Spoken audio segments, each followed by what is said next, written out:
Seja bem-vindo à quarta parte da nossa série sobre o fundacionalismo de Laurence Bonjour. Eu vou começar a aula de hoje por uma exposição de mais 3 objeções do Bonjour contra o coerentismo. Bonjour diz que, primeiramente, com relação à presunção doxástica, nenhuma crença empírica pode ser simplesmente justificada. Quer dizer, justificada e ponto final. Essa justificação é sempre condicional ou hipotética, né? Só pode ser dito que, se uma presunção injustificada e injustificável é correta, então é provável que várias crenças empíricas sejam verdadeiras.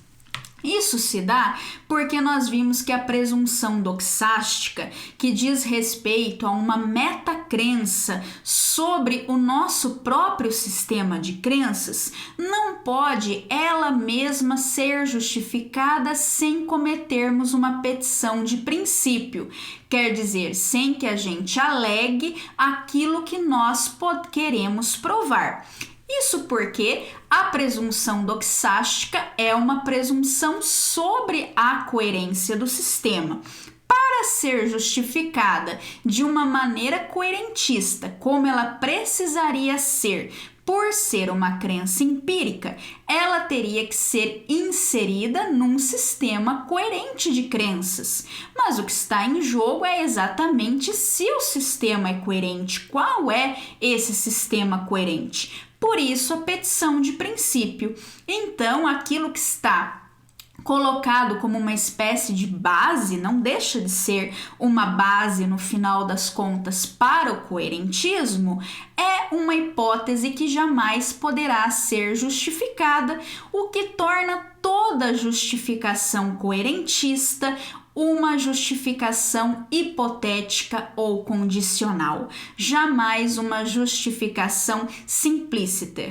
Então, isso de fato me parece ser uma objeção bastante forte. Na sequência do texto de Bonjour, nós vemos uma segunda objeção que diz respeito àquela necessidade vista na última aula de que nós expliquemos o status de percepção sensorial de algumas de nossas crenças. Como que essas crenças podem se impor a nós de uma forma involuntária? O que acontece quando essas crenças são formadas? É verdade que isso pode ser explicado no interior de um sistema coerentista. Porém, o coerentismo não pode afastar a possibilidade de que outros sistemas expliquem a formação desse tipo de experiência de outras formas, de tal maneira que nós não teríamos como decidir pela melhor explicação de uma crença perceptiva, né? Então, cada explicação de uma crença perceptiva estaria atrelada ao seu próprio sistema coerente. Nós não conseguiríamos ver o que é o diferencial, qual é o diferencial desse tipo de experiência sensorial de uma maneira decisiva que explicaria o contato desse sistema coerente com uma realidade independente dele.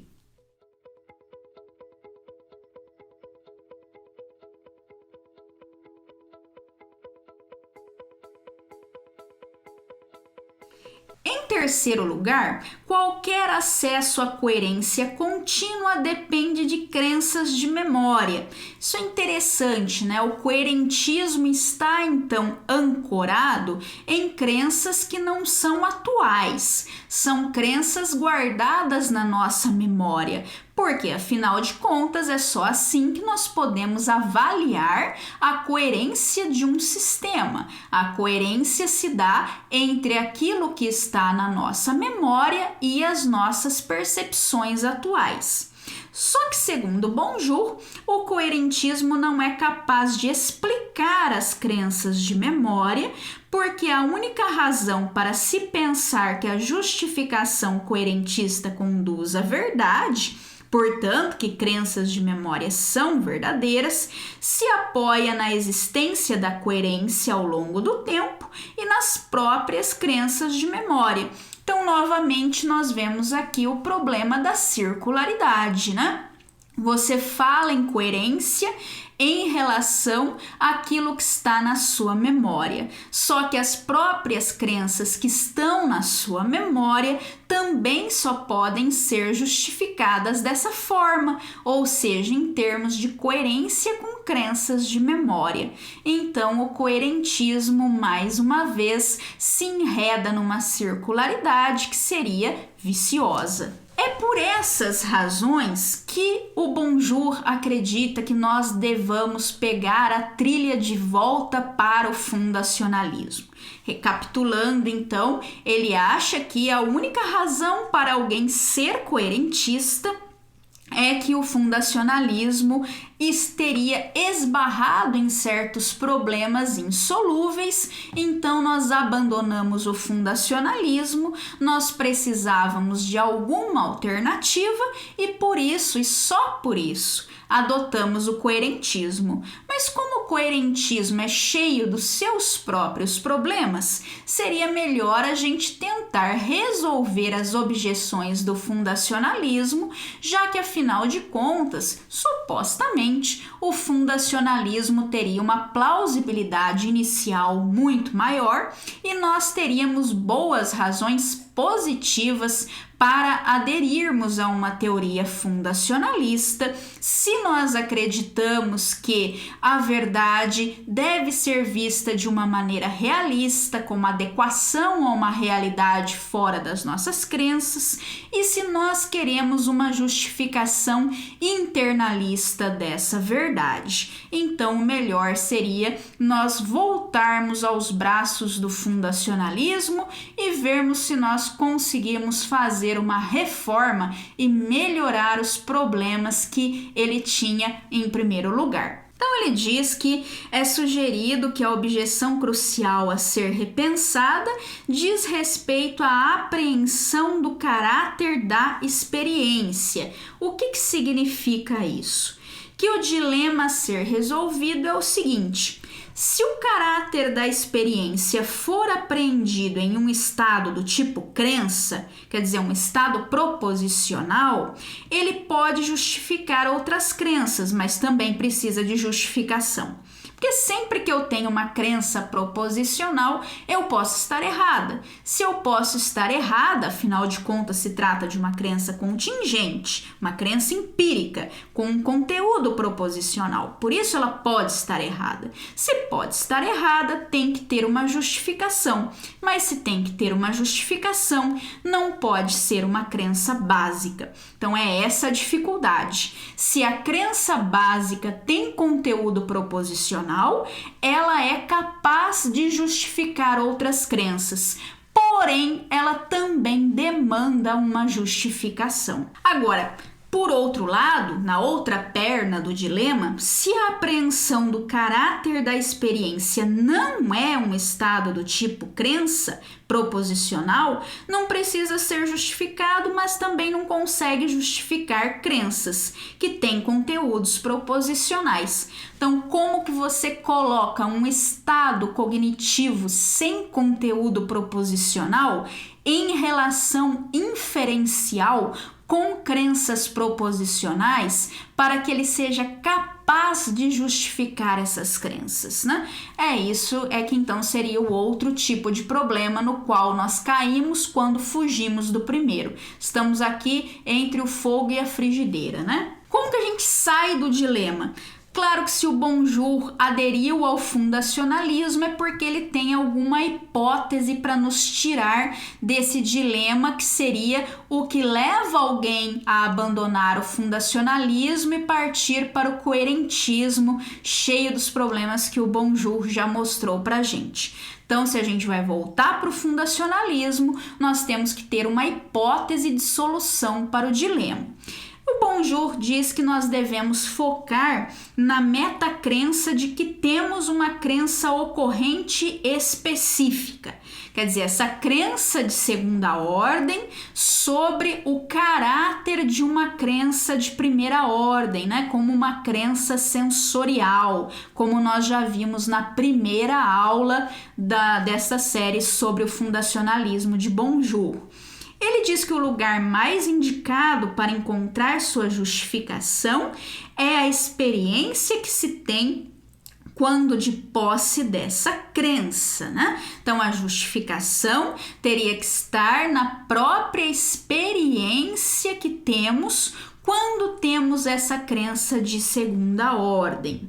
Nesse sentido, Bonjour considera que o fato crucial para evitarmos o dilema é tomarmos a nossa percepção ou experiência mais fundamental de uma de nossas crenças ocorrentes como algo que não é nem uma crença aperceptiva, que era aquela primeira hipótese que ele analisou no início desse artigo e que nós vimos na nossa primeira aula sobre essa série, né? Então, nós vimos que nós teríamos uma crença aperceptiva, quer dizer, uma crença reflexiva, uma crença sobre termos uma certa percepção sensorial.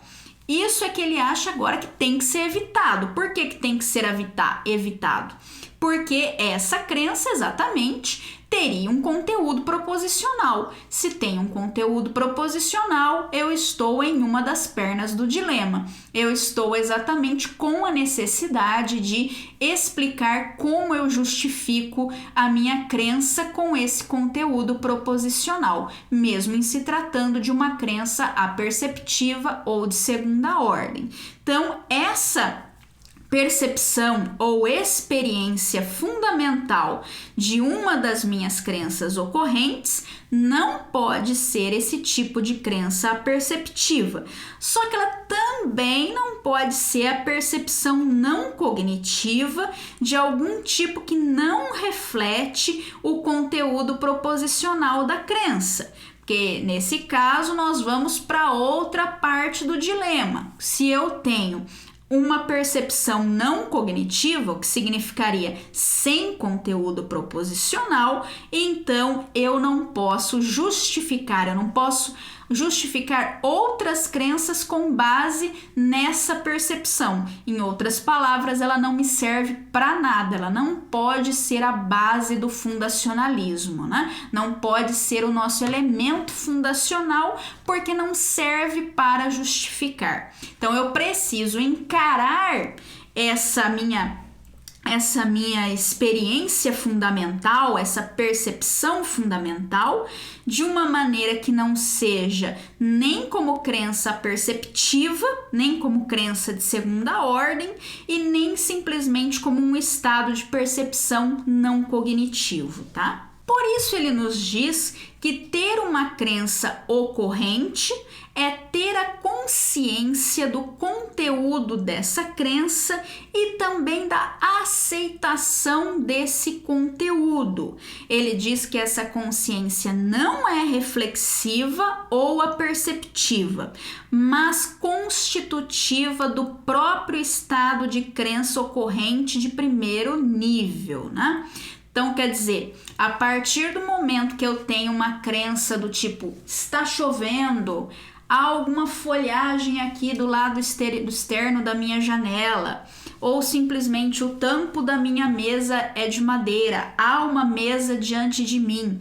Todas essas crenças ocorrentes não geram, na verdade, uma crença de segunda ordem sobre a minha aceitação dessa crença, né? Ou do conteúdo dessa crença. Já é constitutivo da crença de primeira ordem que ela seja uma percepção de uma realidade que eu aceito. Quer dizer, seria um elemento da própria crença de primeira ordem e não uma crença separada, uma crença de segunda ordem sobre esta crença perceptiva. Então, ele quer mudar o nosso entendimento da nossa consciência de uma experiência fundamental como uma experiência fundamental para evitar o dilema fundacionalista. Por isso, ele nos diz que é a partir do apelo à consciência constitutiva e não à perceptiva. A perceptiva, então, nos remete à reflexão, nos remete a uma consciência sobre uma consciência anterior.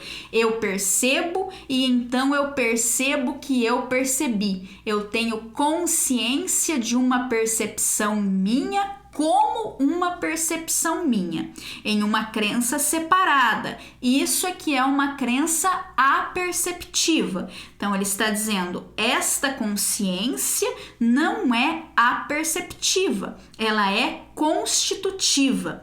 Então, é a partir do apelo à consciência constitutiva que uma crença aperceptiva pode ser justificada. E é essa consciência não aperceptiva, em vez da metacrença, que enfim merece ser chamada de básica. Então, na verdade, quando eu tenho uma consciência perceptiva de que eu tive uma percepção que é sensorial, na qual eu aceitei um certo conteúdo sensorial, eu tenho que justificar sim essa crença então não é uma crença básica, mas eu tenho na própria crença ocorrente, na própria crença de primeira ordem, um elemento constitutivo que justifica a minha metacrença, justifica a minha crença de que eu tive uma experiência, eu tenho uma experiência sensorial, né?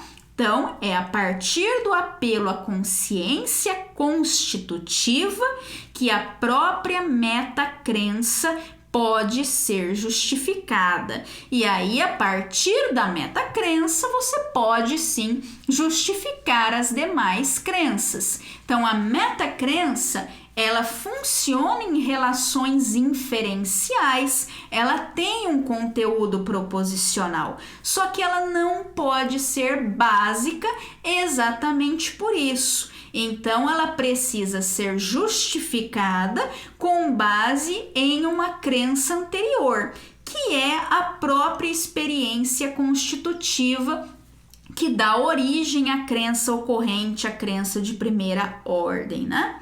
Então, é essa consciência não aperceptiva, em vez da metacrença, que, enfim, merece ser chamada de básica, de crença básica, tá?